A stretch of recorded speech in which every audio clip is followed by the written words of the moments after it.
Assalamu alaikum friends. Today I want to talk about an issue that is painful, but real and deeply rooted in the world we live in. Systematic racism and discrimination.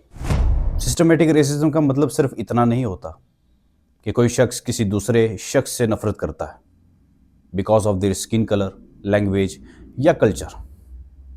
ये एक ऐसी सोच है जो society के system में घुस चुकी है, जैसे एजुकेशन, हेल्थ, लॉ और पॉलिटिक्स, और जो कुछ लोगों के लिए दरवाजे खोल देती है और कुछ लोगों के लिए उन्हें हमेशा बंद रख देती है।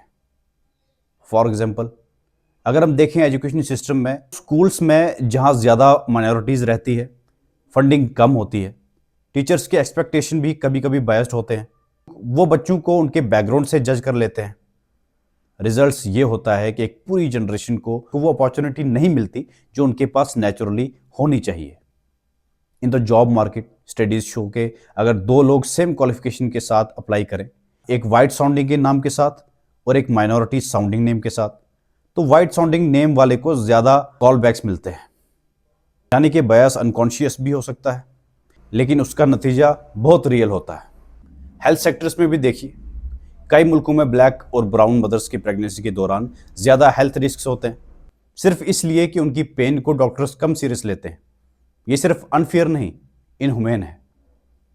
सिस्टमेटिक रेसिज्म का एक और पहलू है जस्टिस सिस्टम। कई कंट्रीज में पुलिस ब्रुटैलिटी और अनफेयर सेंटेंसिंग से माइनॉरिटीज डिस्प्रोपोर्शनली अफेक्ट होती हैं। उन्हें छोटी छोटी चीज़ों के लिए ज़्यादा सज़ा मिलती है, जबकि पावरफुल लोगों के लिए कानून फ्लेक्सिबल हो जाता है। क्या ये इंसाफ है? बिल्कुल नहीं। लेकिन अब सवाल ये है, अगर ये प्रॉब्लम इतनी गहरी है तो हम क्या कर सकते हैं? क्या हम सिस्टम को बदल सकते हैं? मुझे यकीन है हाँ, हम कर सकते हैं। चेंज तभी आता है जब हम अपनी आंखें बंद करना छोड़ देते हैं, जब हम एक्सेप्ट करते हैं कि प्रिविलेज रियल है, और इस प्रिविलेज का मतलब गिल्ट नहीं, रिस्पॉन्सिबिलिटी है। Responsibility to use our voice, our knowledge and our influence to stand against injustice. हम सब अपने अपने लेवल पर कुछ कर सकते हैं। स्टूडेंट्स अवेयरनेस स्प्रेड कर सकते हैं, टीचर्स फेयर एजुकेशन प्रमोट कर सकते हैं, लीडर्स इंक्लूसिव पॉलिसीज बना सकते हैं, और हर इंसान एम्पैथी और रिस्पेक्ट से दूसरों के साथ बिहेव कर सकता है। सिस्टमेटिक रेसिज्म सिर्फ एक कम्युनिटी या एक मुल्क की प्रॉब्लम नहीं है, ये एक ग्लोबल इशू है। अमेरिका में ये स्लेवरी और सेग्रीगेशन के थ्रू आया, साउथ अफ्रीका में अपार्थाइड के थ्रू, साउथ एशिया में कास्ट और कलरिज्म के थ्रू। हर जगह ये एक ही बात कहता है कि कुछ लोग सुपीरियर हैं और कुछ इन्फीरियर, और जब तक हम ये नैरेटिव तोड़ नहीं देते, इक्वलिटी सिर्फ एक ड्रीम ही रहेगी।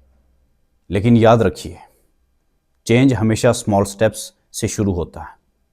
जब कोई टीचर किसी बच्चे को उसके बैकग्राउंड से जज नहीं करता, जब कोई कंपनी मेरिट पर हायर करती है, जब कोई सिटीजन अनफेयर पॉलिसी के खिलाफ आवाज़ उठाता है, तभी सिस्टम चेंज होता है।